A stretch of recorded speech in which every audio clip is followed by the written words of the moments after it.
السلام علیکم ورحمۃ اللہ وبرکاتہ۔ محترم ناظرین، کیا ابلیس خود بھی اس جزیرے میں موجود تھا؟ یہ رسوم ادا کرتے وقت شیطان کی طرف اشارہ کیا جاتا تھا۔ وہ شیطان کے بارے میں کیا کہتے تھے؟ ابلیس کی رضامندی کے لیے انسانوں کی قربانی کی جاتی تھی۔ کیا آپ سمجھتی ہیں کہ وہاں مالدار لوگ بھی تھے؟ تو آپ یہ بتانا چاہتی ہیں کہ آپ نے وہاں پر ایک سے زائد لوگوں کو قتل ہوتے ہوئے دیکھا ہے۔ کیا اسے بھی شیطانی رسم کے طور پر قتل کیا گیا تمہارے سامنے؟ جی ہاں، یہ محض سوال و جواب نہیں، یہ انسانیت کے سینے پر لکھا ہوا ایک خوفناک نوحہ ہے۔ یہ کہانی کسی افسانہ نگار کے قلم سے نہیں ٹپکی، یہ وہ لرزہ خیز شہادتیں ہیں جو ٹوٹی ہوئی روحوں نے، کانپتے ہوئے ہونٹوں نے اور آنسوں میں ڈوبی ہوئی آنکھوں کے ساتھ سنائی۔ کہا جاتا ہے کہ وہ ایک ایسا جزیرہ تھا جو شہر کی چمکتی روشنیوں سے بہت دور اندھیروں کے سینے میں چھپا ہوا تھا۔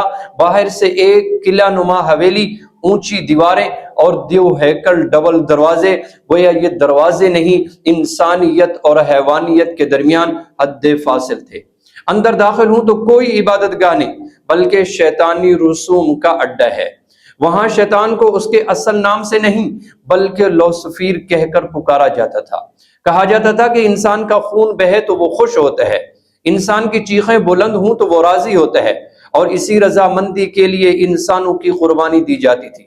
ٹریسا، ایک متاثرہ خاتون، بتاتی ہیں کہ وہ لمحہ خوف کے سائے میں جیتی رہی۔ وہ کہتی ہے کہ وہ اس جگہ کی تمام حقیقتوں کو جان بھی نہ سکی، کیونکہ وہاں سچ جاننے کی قیمت اکثر جان سے ادا کی جاتی تھی۔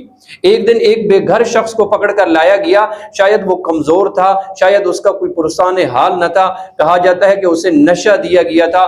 وہ ہنس رہا تھا، بے خبر، بے آواز، مدد کی دہائی دیتا ہوا، مگر جب وہ رسم شروع ہوئی، جب چھری چمکی، جب گلے سے معدے تک جسم کو چیرا گیا، وہ چیخا اور زور زور سے چیختا رہا، پھر اچانک خاموش ہو گیا۔ یہ سب کچھ اس کے سامنے ہوا۔ وہ کہتی ہے، میں نے اس سے پہلے بھی انسانوں کو قتل ہوتے ہوئے دیکھا تھا، مگر یہ رسم سب سے زیادہ گھنونی تھی۔ میرا دل جیسے ٹکڑے ٹکڑے ہو گیا۔